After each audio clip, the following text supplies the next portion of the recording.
A ver, lo que vamos a analizar hoy no es un caso judicial común y corriente. Lo que pasó en la Corte Suprema de la República Dominicana es de esos eventos que pueden marcar un antes y un después en la separación de poderes de un país. Para entenderlo, nos vamos a Santo Domingo. Imaginen la escena, una reunión que parecía ser un simple trámite, una revisión judicial de rutina, pero como vamos a ver, de rutinaria no tuvo nada. El protagonista de esta historia es el Consejo Nacional de la Magistratura, el famoso CNM. Su tarea ese día era bastante clara: evaluar a 3 jueces de la Suprema Corte que terminaban su periodo de 7 años y decidir si debían o no seguir en sus cargos. Y bueno, el resultado fue inesperado, por decirlo suave. En lugar de una ratificación, que es lo habitual, el Consejo tomó una decisión drástica. Ninguno de los 3 jueces, todos con una larga trayectoria, fue ratificado. Claro, esta decisión generó un terremoto en el mundo legal y político del país. Y de repente, todo el mundo se hacía la misma pregunta. Y para entender qué pasó realmente, tenemos que enfocarnos en un caso en particular, el que generó más ruido, el de la jueza Pilar Jiménez Ortiz, que no era cualquier jueza, era la presidenta de la primera sala de la Corte Suprema. Ok, entonces, el CNM publica un acta oficial para explicar su decisión.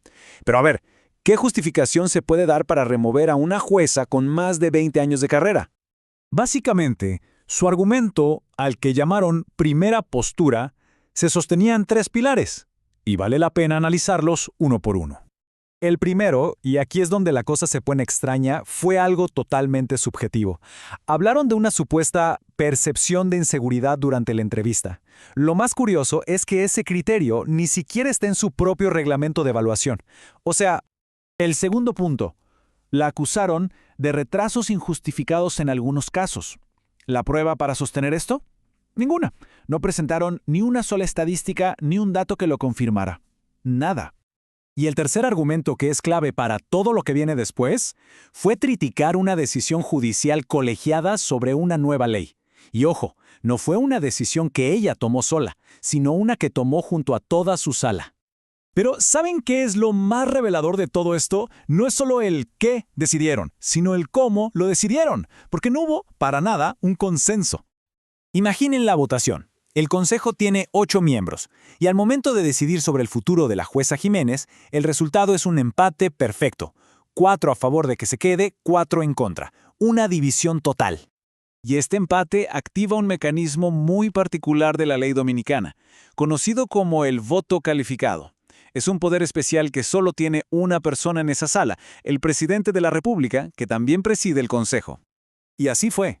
El presidente Luis Abinader usó ese poder especial.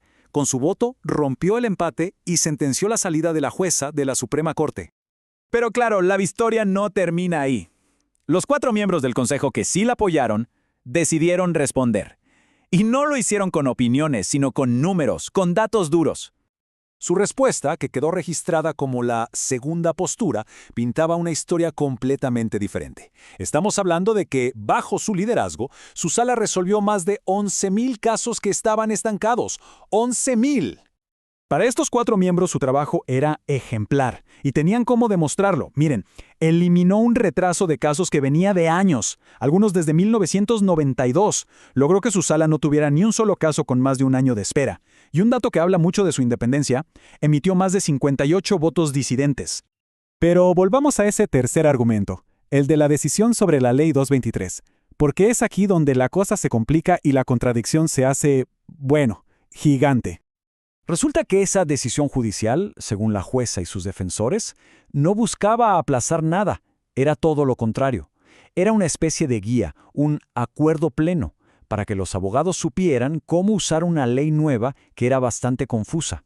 O sea, era una solución a un vacío legal, no un problema. Y aquí viene el punto que es casi increíble, el que la propia jueza Jiménez señaló públicamente. La misma acción judicial, el mismo acuerdo pleno, tuvo 2 resultados totalmente opuestos. A ella la destituyeron por firmarlo, y al otro juez, que de hecho fue quien lo impulsó y redactó, a él el mismo Consejo lo ascendió a presidente del Tribunal Constitucional. Obviamente, una contradicción de este tamaño no podía pasar desapercibida. La comunidad legal, la sociedad civil, todo el mundo reaccionó.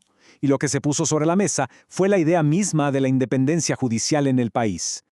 El temor era profundo. A ver, si se puede destituir a un juez por el contenido de sus sentencias, ¿qué le impide al poder político influir en la justicia? Se empezó a hablar del peligro de usar percepciones en lugar de hechos, de una posible tendencia a marginar a juezas calificadas, y de la evidente falta de transparencia en todo el proceso.